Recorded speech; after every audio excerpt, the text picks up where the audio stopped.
Big boss season 7 Malayalam episode 57 review. ഇന്നത്തെ വിഷനിൽ പോയത് അഭിലാഷ് ആൻഡ് ജിഷിൻ ആയിരുന്നു.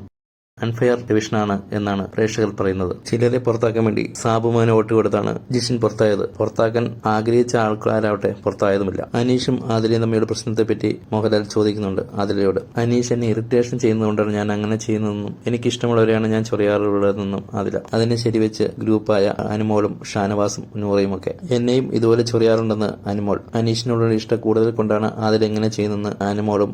ഇത് അവർ പറഞ്ഞാൽ മതിയോ? പ്രേക്ഷകർക്കും തോന്നണ്ടേ? പ്രേക്ഷകർക്ക് ഇതുവരെ തോന്നിട്ടില്ല അനീഷിനോട് ഇഷ്ടം കൂടുതൽ കൊണ്ടാണ് ഇങ്ങനെ പെരുമാറുന്നത്. നല്ല വെറുപ്പും വൈരാഗ്യം ഉള്ളതുകൊണ്ടാണ് അനീഷിനോട് അങ്ങനെ പെരുമാറിയിട്ടുള്ളത് തന്നെയാണെന്ന് പ്രേക്ഷകർക്കറിയാം. അതില് ഇത്ര അഗ്രസീവ് ആണെന്ന് നൂറയോട് എങ്ങനെ സഹിക്കുന്നുവെന്ന് നൂറയോട് മോഹൻലാൽ. പെട്ടുപോയെന്ന് നൂറ. തമാശയ്ക്കാണ് പറഞ്ഞതെങ്കിലും അങ്ങനെ പറയാതിരിക്കുകയാണ് നല്ലത്. അനീഷുമായിട്ടുള്ള പ്രശ്നം ജയിലിൽ വെച്ച് സോൾവ് ചെയ്തെന്ന് നൂറ. ഇഷ്ടമുള്ളവരോടാണ് ഇങ്ങനെ ചൊറിയുന്നതെന്ന് നിസാരമാക്കി നൂറ മോഹൻലാലിനോട്. കുറച്ചുകൂടി കഴിഞ്ഞാൽ എല്ലാവരും കൂടി ഉന്നതിയാക്കും ആദിലയെ. ഏട്ടൻകാർ ഇറക്കിയ ഷാനവാസിനോട് ചോദിച്ചപ്പോൾ ഷാനവാസ് പറഞ്ഞു, ആദിലയ്ക്ക് ഇത്തിരി ദേഷ്യം കൂടുതലുണ്ട്, എങ്കിലും അനീഷ് എപ്പോഴും ഇങ്ങനെ ചൊറിഞ്ഞുകൊണ്ടിരിക്കുന്നതുകൊണ്ടാണ് പറഞ്ഞ വാക്കുകൾ പിന്നെയും പറയുന്നു ആദിലയ്ക്ക് ദേഷ്യം കൂടുതൽ കാരണമെന്ന്. തന്നോട് വൈരാഗ്യമുള്ളതുപോലെയാണ് അതിലെ പെരുമാറുന്നതെന്ന് അനീഷ്. വൈൽഡ് കാർഡുകൾ വന്നതിന് ശേഷമാണ് ആദ്യമായി തുടങ്ങിയതെന്നും ആദ്യം തന്റെ സീറ്റ് നോക്കുകയും പിന്നീട് രാത്രി ഉറങ്ങാൻ നേരത്തിന് തന്റെ മുഖത്ത് വെള്ളമൊഴിക്കുകയും ക്രീം ഒഴിക്കുകയും ഉറക്കത്തിൽ ശല്യപ്പെടുത്തുകയും ചെയ്യുന്നുവെന്നും മോഹൻലാൽ പുറത്തടിച്ചതിനെപ്പറ്റി ചോദിക്കുന്നു. അതൊരു റിഫ്ലക്ഷൻ ആക്ഷൻ ആണെന്ന് ആദില. റിഫ്ലക്ഷൻ ആക്ഷൻ എന്നത് കുറച്ചു നേരം കഴിഞ്ഞിട്ടാണോ എന്ന് മോഹൻലാൽ ചോദിക്കുന്നു. അത് ലേറ്റ് ആക്ഷൻ ആണെന്ന് മോഹൻലാൽ. മറ്റുള്ളവരെ തോൽപ്പിക്കാൻ ശ്രമിക്കാതെ സ്വയം ജയിക്കാൻ നോക്കാൻ മോഹൻലാൽ എല്ലാവരും ഉപദേശിക്കുന്നു. പിന്നീട് എവിഷൻ നടന്നു. മോഹൻലാൽ കാർഡെടുത്ത് ഓരോരുത്തരെയും സേവ് ആക്കി മാറ്റുന്നു. അതിനിടയ്ക്ക് രണ്ടുപേര് ബിന്നിയും ജിഷിനും ബാലൻസ് വരുന്നു. ബിന്നിയുടെ നിൽപ്പ് കണ്ടാൽ ഇപ്പോൾ കരയുമെന്ന് തോന്നും. മോഹൻലാൽ ഒരു കാർഡ് എടുത്ത് കാണിക്കുന്നു. അതിനകത്ത് ഒന്നും എഴുതിയിട്ടുണ്ടായിരുന്നില്ല. അപ്പോൾ സ്പൈക്കുട്ടൻ ബിഗ് ബോസിലേക്ക് കടന്നു വന്ന് സ്പൈക്കുട്ടന്റെ കയ്യിൽ ഒരു എവിഷൻ കാർഡ് ഉണ്ടായിരുന്നു. അതിൽ ജിഷിൻ എവിക്റ്റഡ് എന്നതായിരുന്നു. അൺഎക്സ്പെക്റ്റഡ് ആയിരുന്നു ജിഷിനും പ്രേക്ഷകർക്കും. ജിഷിൻ കരഞ്ഞുകൊണ്ട് യാത്ര ചോദിക്കുന്നു. ആർക്കെങ്കിലും എന്തെങ്കിലും ദ്രോഹം ചെയ്തിട്ടുണ്ടെങ്കിൽ ക്ഷമിക്കണമെന്ന് പറഞ്ഞിട്ടാണ് ജിഷിൻ പുറത്തേക്ക് പോയത്. എല്ലാവരും ജിഷിനെ യാത്രയാക്കുന്നു. ഒട്ടും പ്രതീക്ഷിച്ചിട്ടില്ല എന്ന് ജിഷിൻ മോഹൻലാലിനോട്. ജിഷിന്റെ അവിടുത്തെ ചില സന്ദർഭങ്ങൾ മോഹൻലാൽ വീഡിയോയിൽ കാണിക്കുന്നു. ഇതൊക്കെ കഴിയുമ്പോൾ ജിഷിൻ കരയുന്നുണ്ട്. മോഹൻലാൽ ആശ്വസിപ്പിച്ച് ജിഷിനെ പറഞ്ഞയക്കുന്നു. അടുത്തത് ബിഗ് ബോസ് ബാക്കി എവിഷനിലുള്ളവരുടെ ആക്ടിവിറ്റി ഏരിയയിൽ വരാൻ പറയുന്നു. അവിടെ എല്ലാവരുടെയും മുമ്പിലുള്ള പെട്ടിയിൽ ഒന്നിച്ച് കയറാൻ പറയുന്നു. അടുത്ത സ്റ്റെപ്പ് വയ്ക്കുമ്പോൾ ആരാണ് താഴെ പോകുന്നത് അവർ സേവ് ആവും. അങ്ങനെ അവസാനം വരെ താഴെ പോകാൻ നിൽക്കുന്ന ആളാണ് ഔട്ടാകുന്നത്. എല്ലാവരും ഔട്ടാകുമെന്ന് പ്രതീക്ഷിച്ചത് സാബുമാനായിരുന്നു. പക്ഷെ ആരും പ്രതീക്ഷിക്കാതെ അഭിലാഷ് ഔട്ടായിപ്പോയി. ഓണിയിൽ കരയുന്നുണ്ടായിരുന്നു.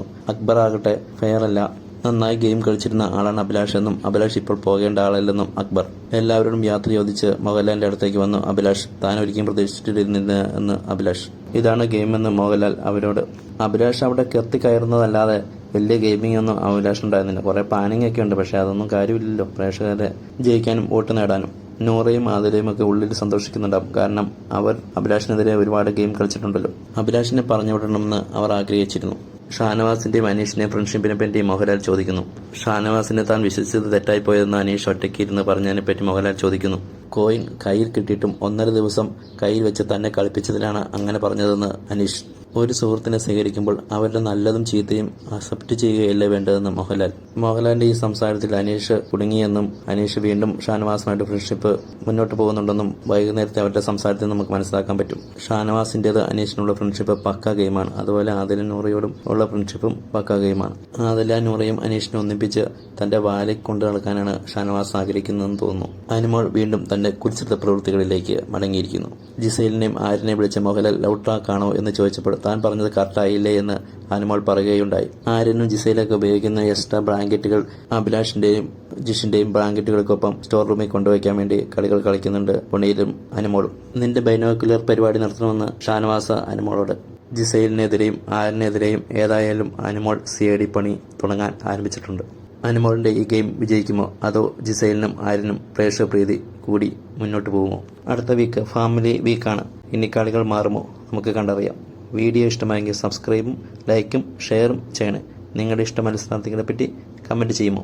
ഇത്തവണ ഫാമിലി റൗണ്ട് നേരത്തെയാണ്. കാരണം എന്താണെന്ന് വെച്ച് കഴിഞ്ഞാൽ ഉള്ള ഗെയിം എല്ലാവരും കുളവാക്കുവാണ്. അതുകൊണ്ടായിരിക്കും ഫാമിലി വീക്ക് നേരത്തെ ആക്കിയത്. വേറെ എന്തെങ്കിലുമൊക്കെ പരിപാടി ബിഗ് ബോസ് പ്ലാൻ ചെയ്തിട്ടുണ്ടാവാം. ബിന്നിക്ക് ഇമ്മ്യൂണിറ്റി കിട്ടിയുകൊണ്ട് 2 ആഴ്ച ബിന്നി സേഫാണ്. മാത്രമല്ല ഫാമിലി റൗണ്ടിൽ ഫാമിലി ബിന്നിക്ക് ഒരാഴ്ച നിർത്താനും സാധിക്കും. 2 ആഴ്ച മുന്നോട്ട് പോകുമോ? പ്രേക്ഷക പ്രീതി ബിന്നിക്ക് കിട്ടുമോ? എല്ലാവരുടെയും കളികൾ മാറുമോ? കാത്തിരുന്ന് കാണാം.